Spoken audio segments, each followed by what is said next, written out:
Selamat pagi Bapak Ibu. Shalom. Apa kabar Bapak Ibu? Ya, luar biasa ya. Ya, saya bersyukur pada hari ini diberi kesempatan untuk melayani firman Tuhan. Sungguh luar biasa, dan juga yang luar biasa juga saya diberikan kesehatan sampai hari ini hadir bersama dengan Bapak Ibu sekalian. Bapak Ibu, mari kita memulai mendengarkan firman Tuhan. Kita persiapkan hati kita. Sebelum menyampaikan firman, kita persiapkan yaitu Alkitab kita. Di dalam Alkitab Yohanes 4 ayat 5 sampai dengan 34. Saya ulang lagi, Yohanes 4 ayat 1 sampai dengan 34. Biar lebih lengkap lagi. Mari kita baca bersama-sama. Saya yang membaca ganjil, Bapak Ibu semua yang membacanya dengan genap. Mungkin Bapak Ibu belum memiliki Alkitab yang edisi yang terbaru, tidak apa-apa, lewat HP pun nggak apa-apa. Yang penting adalah firman Tuhan disampaikan.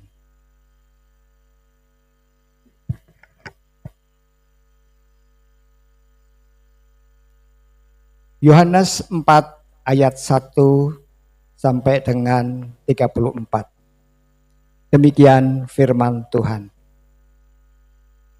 Ketika Yesus mengetahui bahwa orang-orang Farisi telah mendengar bahwa ia memperoleh dan membaptis lebih banyak murid daripada Yohanes,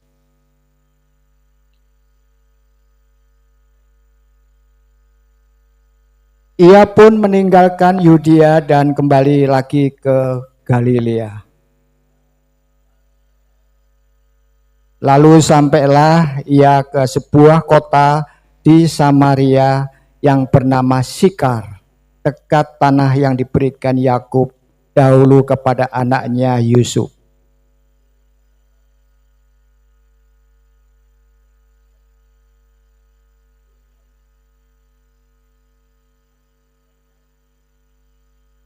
Datanglah seorang perempuan Samaria hendak menimba air.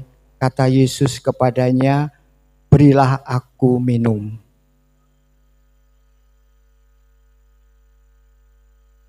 Kata perempuan Samaria itu kepadanya, bagaimana mungkin engkau seorang Yahudi minta minum kepadaku, seorang perempuan Samaria?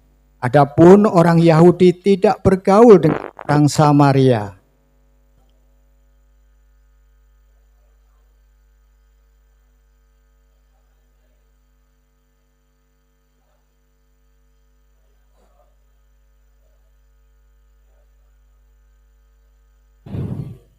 Kata perempuan itu kepadanya, Tuan, engkau tidak punya timba dan sumur ini amat dalam. Dari manakah engkau memperoleh air hidup itu?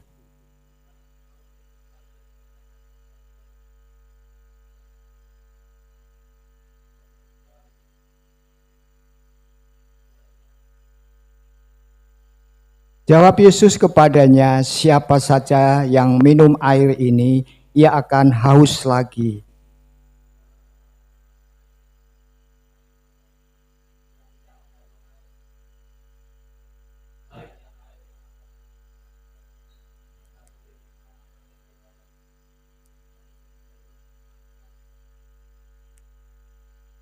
Kata perempuan itu kepadanya, Tuan, berikanlah aku air itu, supaya aku tidak haus dan tidak usah datang lagi ke sini untuk menimba air.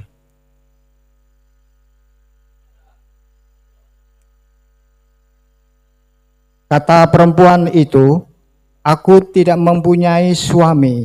Kata Yesus kepadanya, tepat katamu bahwa engkau tidak mempunyai suami.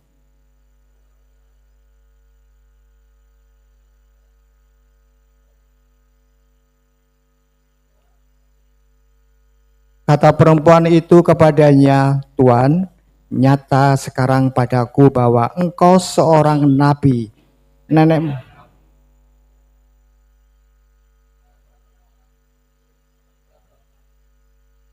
Kata Yesus kepadanya, "Percayalah kepadaku, Ibu, saatnya akan tiba bahwa kamu akan menyembah Bapa bukan di gunung ini dan bukan juga di Yerusalem."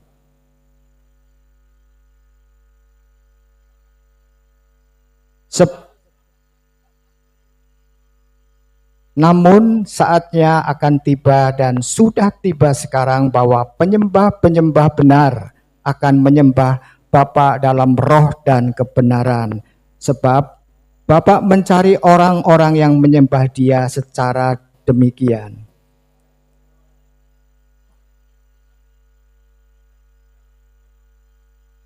Jawab perempuan itu kepadanya, "Aku tahu bahwa Mesias yang disebut juga Kristus akan datang.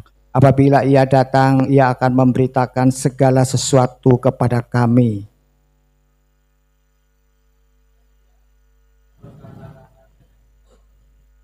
Pada waktu itu datanglah murid-muridnya dan mereka heran bahwa ia sedang bercakap-cakap dengan seorang perempuan.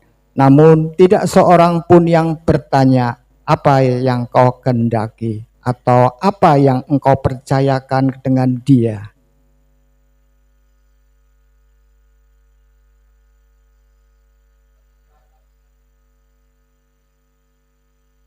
Mari, lihatlah orang yang mengatakan kepadaku segala sesuatu yang telah kuperbuat. Mungkin dia itu Mesias.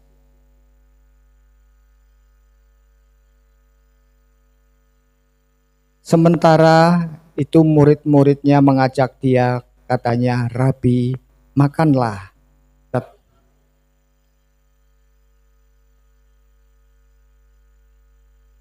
Karena itu murid-muridnya itu berkata seorang kepada yang lain, "Apakah ada orang yang telah membawa sesuatu kepadanya untuk dimakan?"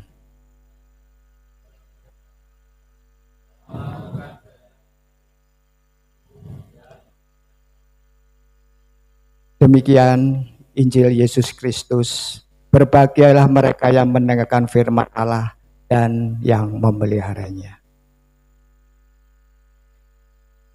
Bapak Ibu yang terkasih dalam Tuhan Yesus Kristus, minggu ini kita memasuki minggu Prapaskah yang kelima. Dan tema ibadah kita pada hari ini adalah kasih bagi jiwa yang haus. Saudara yang dikasihin Tuhan Yesus Kristus, di dalam menjalani kehidupan, di tengah-tengah dunia dengan segala macam problema, dengan segala macam masalah yang menghadang kehidupan kita, tidak jarang kita merasa sangat letih dan capek. Beban yang kita panggul barangkali yang kita rasakan sedemikian berat. Nah, situasi sedemikian semacam itulah sering digambarkan sebagai orang sedang kehausan. Bagaimana kita dapat mengatasi kehausan itu? Dan bagaimana kita dapat melewatin atau mendapatkan kepuasan dalam mengatasi kehausan itu? Firman Allah itulah yang menjadi sumber yang menyegarkan jiwa kita, yang memberikan pengharapan di dalam kehidupan, agar supaya kita tidak jatuh dalam keputusasaan. Jiwa yang haus itu dapat digambarkan seperti yang terdapat di dalam Mazmur 42 ayat 2 yang mengatakan demikian. Seperti rusa yang merindukan sungai yang berair, demikianlah jiwaku merindukan Engkau ya Allah. Sekarang marilah kita menyatukan hati kita, akan bersama-sama untuk merendahkan diri di hadapan Tuhan. Ya Tuhan, sesaat lagi kami akan membaca dan merenungkan firman-Mu. Kami membutuhkan sabda-Mu di tengah-tengah dahaga jiwa kami, di tengah-tengah kehausan kami.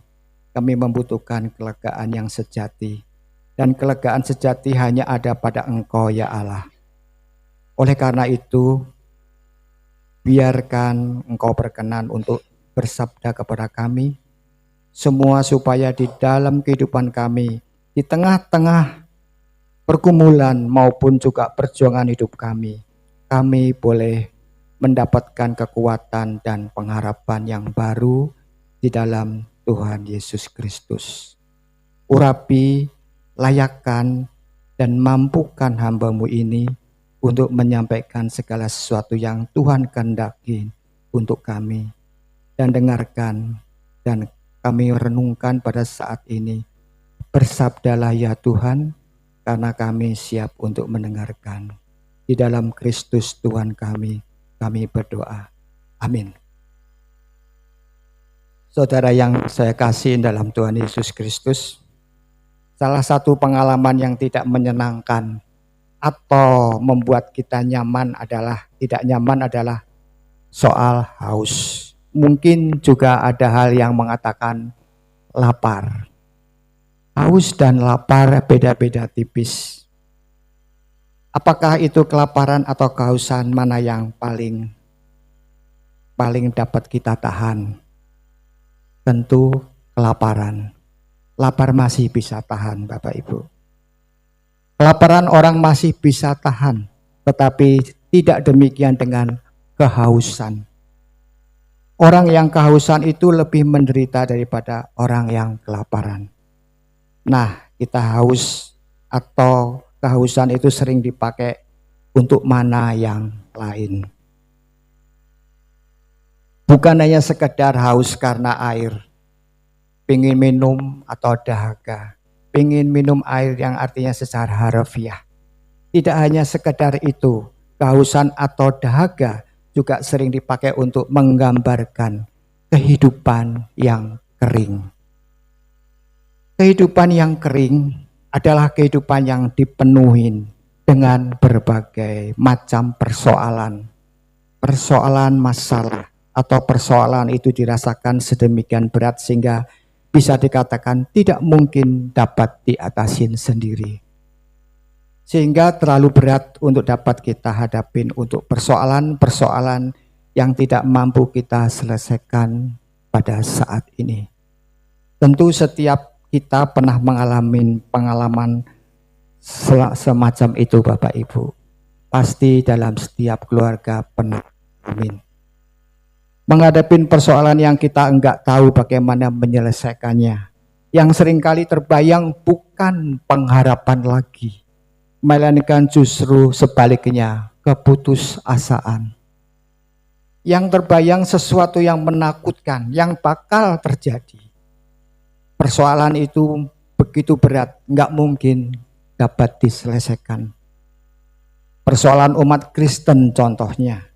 Secara umum sampai dengan saat ini dari berbagai tempat daerah di mana kita mendengar, kita melihat bagaimana orang Kristen mengalami diskriminasi. Di luar kemampuan kita untuk dapat mengatasinya. Tidak sedikit orang Kristen juga bertanya-tanya, kapan persoalan ini dapat diselesaikan? Kapan pemerintah ini dapat menolong kita? Selalu saja muncul tindak kekerasan oleh karena perbedaan iman. Itu yang merupakan persoalan-persoalan yang rasanya berat untuk kita hadapin. Sementara itu kita tidak tahu bagaimana persoalan itu bisa diselesaikan. Ada lagi orang yang menghadapi persoalan secara personal atau pribadi lepas pribadi. Misalnya, saat ini sedang tren-trennya judi online. Mereka terikat sekali oleh judi online. Mereka berusaha untuk keluar, enggak bisa. Sudah terlanjur dan terperangkap dengan dikuasai oleh hawa nafsu. Sedemikian rupa. Sehingga segala sesuatu dikorbankan untuk kepuasan nafsu. Untuk apa? Kepentingan duniawi. Orang semacam ini juga berada di ambang keputusasaan. Banyak yang bunuh diri gara-gara judi online. Dalam hati kecilnya ingin keluar Bapak Ibu. Meninggalkan ini tapi tidak sanggup. Tidak mampu oleh karena dengan berbagai alasan dan berbagai sebab. Mereka sungguh-sungguh sudah terjerat oleh kuasa-kuasa duniawi. Nah, Bapak Ibu yang terkasih dalam Tuhan Yesus Kristus, apakah kita menghadapi salah satu atau beberapa persoalan semacam itu dalam kehidupan kita? Dan jikalau kita menghadapi situasi semacam itu, maka kita sebenarnya dapat digolongkan sebagai jiwa-jiwa yang haus, yang dahaga, yang menjalani kehidupan sedemikian keringnya dan gersang. Nah, kita mau belajar dari firman Tuhan pada pagi hari ini. Kita diajak khususnya memperhatikan percakapan antara Tuhan Yesus dengan perempuan Samaria. Bapak Ibu yang saya kasih dalam Tuhan Yesus Kristus, apa yang dilakukan oleh Tuhan Yesus itu sungguh merupakan sesuatu yang luar biasa. Bagaimana tidak? Ia mendobrak, tepatnya bukan hanya berbahasa basi, tetapi juga mendobrak. Ada 3 rintangan yang luar biasa. Apa rintangan itu? Rintangan pertama adalah menyangkut soal Yesus terlahir sebagai orang Yahudi. Perempuan itu terlahir sebagai seorang Samaria. Bapak Ibu tahu berapa lama permusuhan yang terjadi antara orang Yahudi dengan orang Samaria? Sungguh lama Bapak Ibu, kurang lebih 700 tahun. Itu enggak mudah Bapak Ibu, sudah mengakar sekali. Kalau kita baca di dalam Alkitab Perjanjian Lama, sejak Israel Utara dihancurkan oleh Asyur, lalu kemudian sebagian besar penduduk Israel Utara dibuang ke berbagai wilayah. Lalu di wilayah Israel Utara dimasukkan oleh pada saat itu yang berkuasa berbagai bangsa. Akibatnya apa? Kemudian terjadilah perkawinan campur. Orang-orang Yehuda menganggap bahwa Israel Utara sudah tidak ada, dianggap sebagai suku Yehuda. Ini berat sekali buat bangsa Israel. Samaria bukan lagi umat Allah. Anggapan bangsa Israel seperti itu. Dan sejak itu hubungan antara Yahudi dengan Israel Utara yang mestinya masih saudara, itu tadi hancur menjadi permusuhan selama 700 tahun. Enggak main-main. Orang sekarang aja bermusuhan 1 tahun aja, sampai sekarang antara kampung dengan kampung aja nggak bisa selesaikan. Itu padahal masalah sangat sepele sekali. Ini 700 tahun, tapi didobrak oleh Tuhan Yesus. Tuhan Yesuslah yang memulai percakapan dengan mengatakan sederhana sekali, berilah aku minum. Bukan perempuan itu yang memulai percakapan Bapak Ibu. Tuhan Yesus tidak gengsi, tidak terlalu meninggikan harga diri. Tuhan Yesus mengambil inisiatif. Untuk apa? Untuk berbicara dengan orang Samaria itu. Itu rintangan yang pertama. Rintangan kedua, soal gender. Soal gender di bangsa Yahudi sangat-sangat ketat sekali Bapak Ibu. Bukan seperti sekarang di Indonesia enak. Laki-laki berbicara dengan seorang perempuan di tempat umum. Dan lebih lagi perempuan ini keluar pada siang hari. Kalau di Indonesia perempuan siang hari aman, artinya masih sopan. Tapi sebaliknya di Indonesia kalau perempuan keluar malam tidak sopan, apalagi tengah malam. Bapak Ibu, saudara yang sekalian, kebalikan dengan budaya kita. Perempuan yang keluar pada malam hari itu biasa. Dianggap tidak baik. Dan pada masa itu justru sebaliknya, perempuan yang keluar pada siang hari adalah perempuan yang tidak baik. Itu di tanah Yahudi atau Samaria. Kalau perempuan baik-baik, dia akan keluar pada malam hari atau hari sudah mulai gelap. Untuk apa? Kalau biasanya menimba air dan untuk keperluan-keperluan yang lain. Nah, saudara yang terkasih, apa yang dilakukan oleh Tuhan Yesus dalam budaya saat ini merupakan sesuatu yang tidak pantas dilakukan. Itu bicara soal budaya. Seorang rabi berbicara dengan seorang perempuan pada siang hari. Apalagi perempuan Samaria ini mempunyai reputasi yang tidak baik. Itu halangan yang kedua atau rintangan yang kedua. Apa rintangan yang ketiga? Dalam rintangan tiga, yaitu dari percakapan selanjutnya kita tahu bahwa perempuan ini memang bukan perempuan baik-baik. Dan Tuhan Yesus mengatakan, panggillah suamimu ke sini. Aku tidak tinggal bersama dengan suamiku, kata perempuan Samaria. Betul katamu, kata Yesus. Karena kamu sudah bersuami.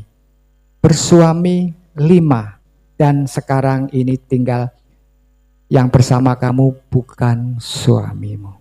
Ini masalah apa Bapak Ibu? Ini masalah soal moral dan etika. Coba bayangkan zaman sekarang. Orang seperti itu luar biasa. Dan kemudian adalah bayangan 3 rintangan yang tidak main-main. Masalah permusuhan antar suku, masalah pergaulan dengan atau percakapan dengan seorang perempuan yang tidak jelas. Sebenarnya antara orang Samaria dengan Yesus itu nggak kenal sama sekali. Dan yang ketiga dengan seorang yang hidupnya di dalam dosa, itu perempuan Samaria itu. Tetapi Tuhan Yesus tidak mau melihat semua itu. Dia tidak melihat kejelekan orang, kekurangan orang, kelemahan orang. Yang dilihat oleh Tuhan Yesus adalah jiwa yang dahaga. Jiwa yang haus, yang perlu pertolongan. Seperti seorang dokter. Kalau ada orang sakit, dia tidak pandang bulu apakah ini orang baik, orang tidak baik. Kalau lagi kecelakaan, seorang dokter wajib dan tidak boleh tidak menolong orang itu. Demikian juga Kristus adalah dokter kita yang berkuasa dari sekarang sampai selama-lamanya. Ia memulai dengan apa? Dengan percakapan meminta air. Simpel Bapak Ibu. Sangat sederhana banget, tidak macam-macam. Itu menjadi pintu masuk untuk berbicara tentang kehidupan dan kebutuhan dari perempuan Samaria itu. Dalam percakapan Tuhan Yesus mengatakan, akulah air hidup. Bapak Ibu yang saya kasihin, air itu dalam pemahaman orang pada masanya, baik orang Yahudi maupun orang Samaria, adalah air yang mengalir. Pengertiannya pada saat itu. Dalam hal ini, orang Samaria masih belum paham. Akulah air hidup. Belum paham. Jadi ada 2 jenis air pada masa itu. Pertama adalah air yang mengalir, kedua adalah air tada hujan. Sebenarnya di Indonesia seperti itu, air tada hujan yang ada di sumur-sumur itu. Air mengalir kualitasnya lebih baik dibandingkan dengan air yang keluar dari tanah atau tada hujan. Nah, sumur Yakub itu bukan air yang mengalir.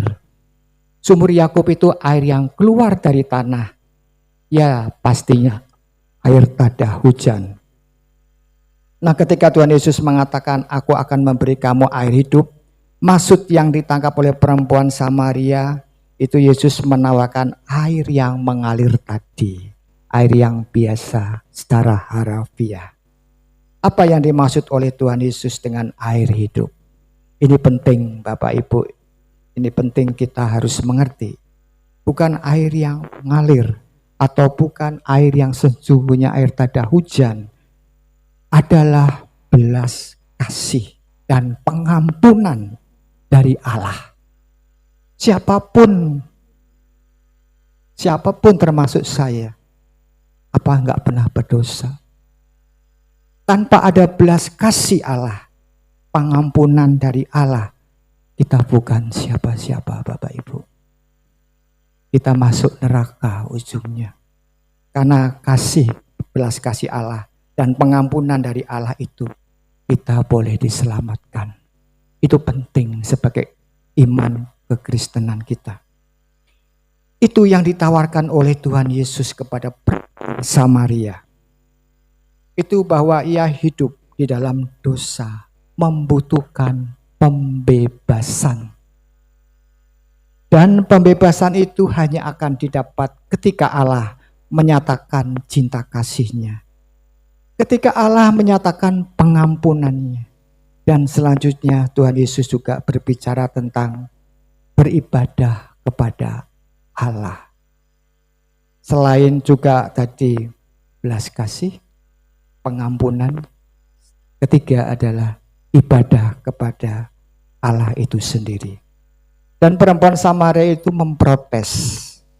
Orang Yahudi selalu mengatakan bahwa beribadah dengan Allah itu ya di Yerusalem. Atau di gunung ini dan gunung itu. Ini pengertian orang Samaria. Tapi Tuhan Yesus mengatakan akan tiba saatnya di mana orang akan beribadah dalam roh dan kebenaran. Jemaat Tuhan yang kasih Tuhan Yesus Kristus, tidak berarti kemudian ibadah kita seperti saat ini yang kita berkumpul di sini, lalu tidak ada artinya, tidak ada gunanya. Jangan salah mengerti.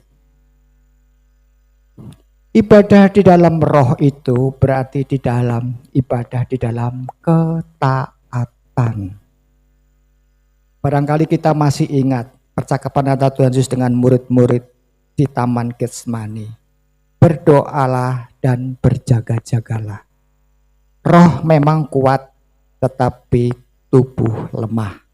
Artinya roh manusia itu memang memiliki potensi untuk taat kepada Allah. Tetapi daging itu lemah, mudah goyah, mudah dipengaruhi oleh apapun.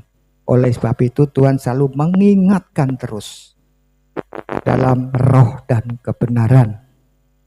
Nah, ketika Tuhan Yesus itu berkata beribadahlah di dalam roh, itu artinya beribadah yang benar. Itu adalah beribadah di dalam ketaatan atau mewujudkan ketaatan di dalam kehidupan sehari-hari.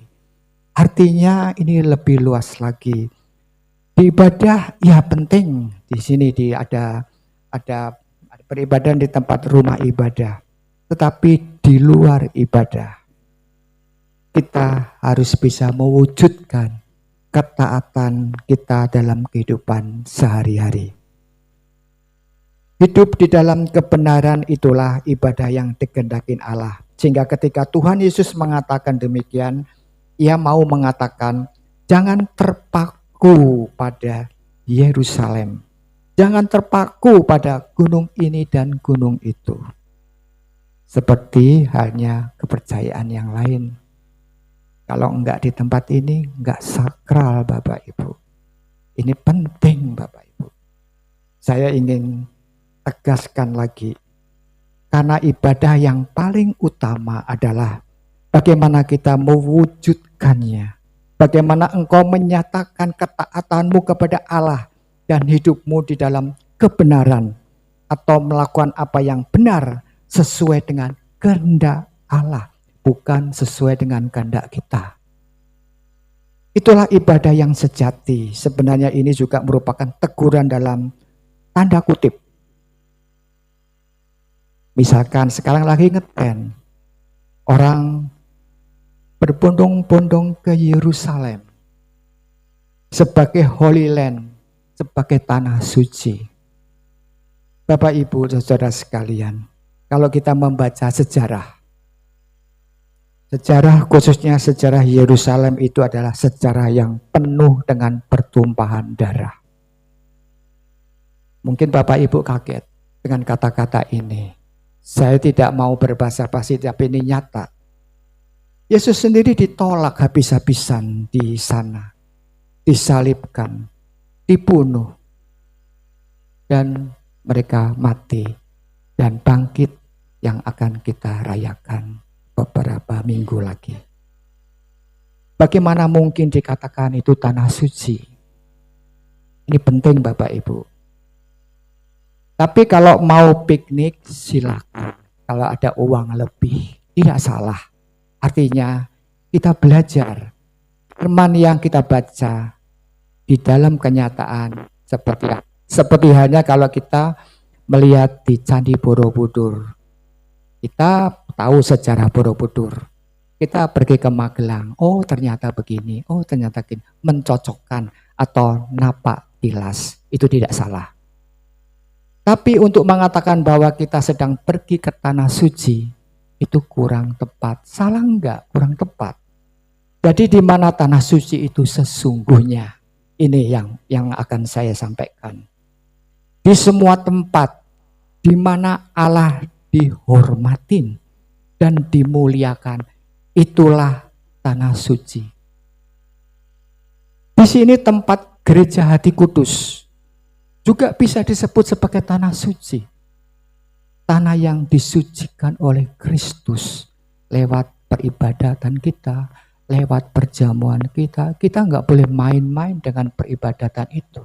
Itu harus serius dan serius. Karena Tuhan sendiri serius dengan kita. Ketika kita menghormati Allah, ketika kita meyakinin bahwa di sini Allah hadir, disitulah tanah itu menjadi suci. Tempat itu menjadi suci tidak perlu jauh-jauh. Memang berita yang agak memprihatinkan karena beberapa kelompok tur yang Holy Land saat ini terperangkap di dalam peperangan antara Israel, antara Iran dan Amerika. Ini yang kita sedang mendengar dan menyaksikan di berita-berita. Dan perangnya bukan perang secara fisik, tapi dengan cara teknologi dan mengirimkan bom-bom yang sangat mengerikan banget. Dan mereka yang ikut tur itu tadi, mereka sembunyi di bunker-bunker yang sudah disiapkan oleh pemerintah Israel. Mereka tidak tahu bagaimana dan kapan bisa pulang dan sebagainya, yang dikuasain rasa ketakutan. Saya mendengar terakhir bahwa orang-orang yang tur Holy Land itu diselamatkan oleh salah satu negara di antara negara Turki. Mereka harus ke Turki dulu, dari Israel ke Turki.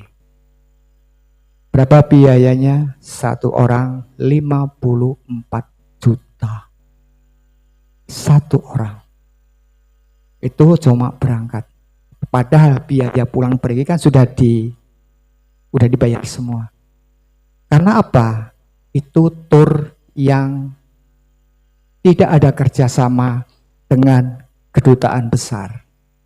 Yang kedutaan besar, mereka akan dilakukan negosiasi, dibantu oleh pemerintah.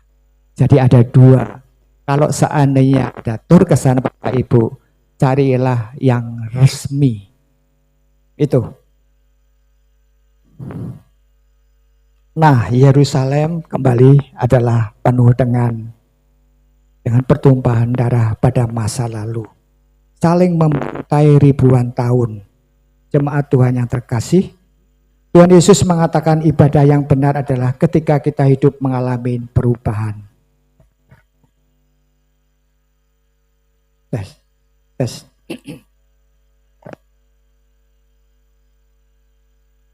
Baik. Saudara yang terkasih, dari apa yang kita baca dan kita renungkan pada hari ini, Dari percakapan antara Tuhan Yesus dengan perempuan Samaria itu ada 3 hal yang penting kita renungkan bersama. Yaitu yang pertama, saudara-saudara, Allah di dalam Tuhan Yesus senantiasa memandang kita dengan penuh kasih. Itu perlu dicatat. Tuhan Yesus selalu mau mencurahkan cinta kasih-Nya kepada kita. Menurut saya, kadang-kadang kita perlu berhati-hati dengan mengatakan ketika kita dalam menghadapi bencana atau kita menghadapi malapetaka lalu kemudian kita mengatakan Allah mengizinkan hal itu terjadi. Itu perlu hati-hati. Saya kira kita perlu berhati-hati, bukan tidak boleh mengatakan demikian. Tetapi berhati-hatilah dengan ucapan-ucapan semacam itu. Karena bisa diartikan Allah sedang mencelakakan kita. Mencelakakan orang-orang tertentu atau sedang mencelakakan kita semua. Jadi perlu hati-hati.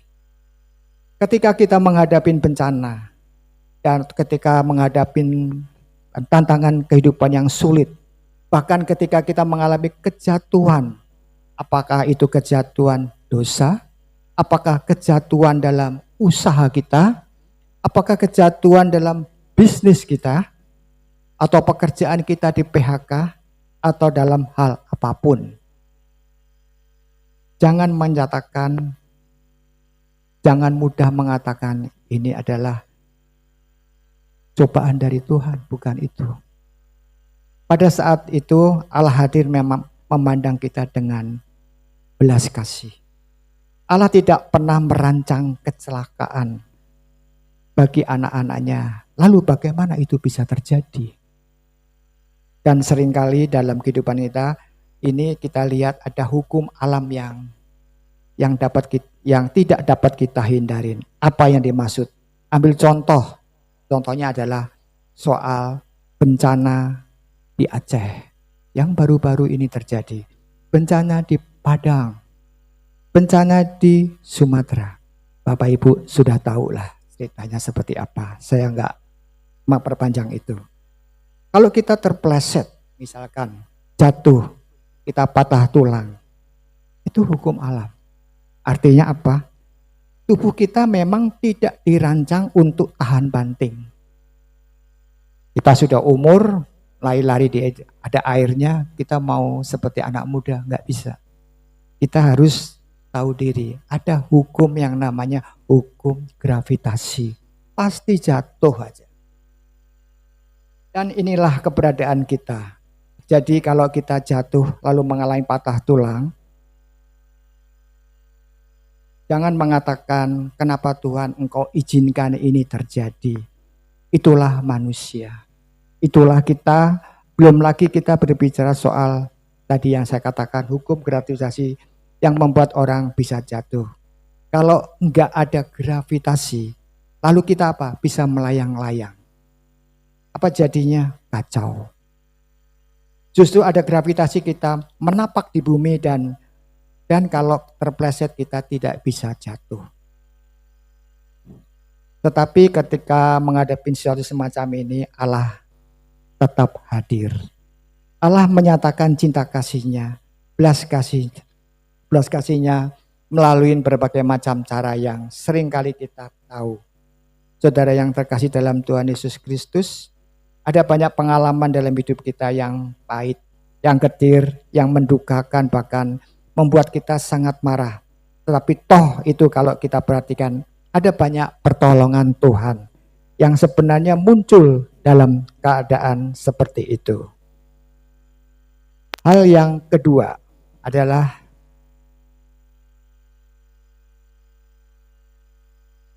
Tuhan Yesus selalu menawarkan kasih dan pengampunan bagi setiap orang yang hidup tidak berkenan atau tidak sesuai dengan kehendak Tuhan. Jangan sampai terlambat. Mungkin seluruh dunia mengatakan atau menghakimin, bahkan menjauhin, melihat kita dengan jijik sekali. Tetapi Tuhan tidak pernah memperlakukan setiap orang yang berdosa seperti itu. Tuhan mau mengatakan, ayo kita bangkit, kita bertobat. Kita juga membaca bagaimana kesaksian dalam Injil Yohanes dengan seorang perempuan Samaria yang kedapatan bersinah. Di dalam Yohanes 8 ayat 1 sampai dengan 11. Kita bisa baca di rumah. Jadi ini bukan fitnah. Betul-betul tertangkap basah. Melakukan apa yang tidak baik, diseret dan selayaknya dihukum mati pada zamannya. Dan apa yang dikatakan oleh Tuhan Yesus? Tuhan Yesus membela perempuan ini, siapa yang tidak pernah berdosa. Silakan yang pertama melempar batu dan tidak ada seorang pun yang berani. Lalu Tuhan Yesus mengatakan, kemana semua orang sudah pergi.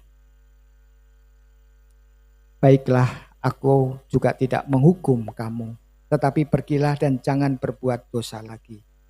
Itulah kasih dan pengampunan. Kasih dan pengampunan Tuhan itu menghidupkan kembali kita orang yang berdosa. Sebagaimana perempuan Samaria disapa oleh seorang yang dianggap sebagai nabi dan bahkan Mesias. Dan perempuan Samaria membawa orang-orang sekotanya untuk datang kepada Tuhan Yesus. Kehidupannya diubah dari kehidupan yang tanpa pengharapan, sekarang penuh sukacita dan sebuah kesaksian yang luar biasa, menjadi berkat dan memuliakan Tuhan. Hal yang ketiga, yaitu Bapak Ibu yang dikasihi Tuhan, kita dipanggil untuk beribadah yang pada hakikatnya inti dan jiwa sebuah ibadah adalah ketaatan kepada Tuhan, hidup di dalam kebenaran. Oleh karena itu, mari kita juga membangun ibadah yang benar. Ritual ibadah tentu diperlukan seperti saat ini. Tentu baik dan juga merupakan kehendak Tuhan.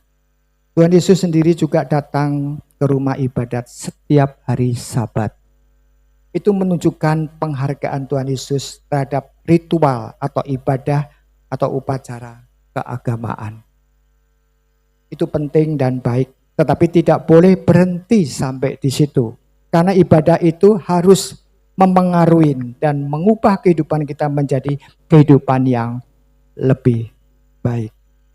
Maka ketika kita ketika kita tekun menjalani ibadah, dan juga kemudian ibadah ini mengubah, memperbarui hidup kita, maka ibadah kita sungguh berkenan di hadapan Tuhan. Itulah juga ibadah yang sejati yang dikehendaki Tuhan. Saudara yang dikasihi Tuhan, apakah kita saat ini sedang mengalami kehausan dalam perjalanan hidup kita? Ingatlah bahwa kasih Tuhan dinyatakan kepada kita. Tuhan Yesus hadir dalam kehidupan kita. Yesus hadir di tengah-tengah pusaran pergumulan kita. Untuk apa? Untuk memberikan kekuatan, pengharapan, penghiburan, dan melepaskan kehausan kita. Dan memuaskan dahaga kita dengan kasih dan pengampunan. Ia selalu hadir untuk memberikan pertolongan kepada kita. Maka janganlah kita menjauh daripadanya, tetapi tetaplah melekat kepada Tuhan Sang Sumber air hidup. Tuhan Yesus memberkati dan menolong kita semua. Amin. Mari kita saksikan tayangan apa yang saya sampaikan tadi dengan sebuah visualitas yang akan disampaikan oleh dari bagian operator ya. Silakan. Yesus dan perempuan Samaria.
Ya baik, mari kita satukan hati,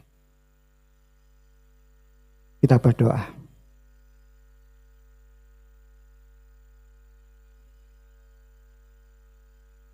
Jikalau kami mengingat akan perjalanan hidup kami ya Tuhan, sungguh kami menyadari betapa lemahnya kami di tengah-tengah berbagai macam pergumulan. Ketika kami menghadapi berbagai macam persoalan, tantangan, ataupun juga berbagai kesusahan dalam kehidupan kami, seringkali kita mengingat akan Engkau. Seringkali kami mudah mencari jalannya sendiri, sekalipun kami sadar bahwa jalan-jalan itu tidak sesuai dengan kehendak Tuhan.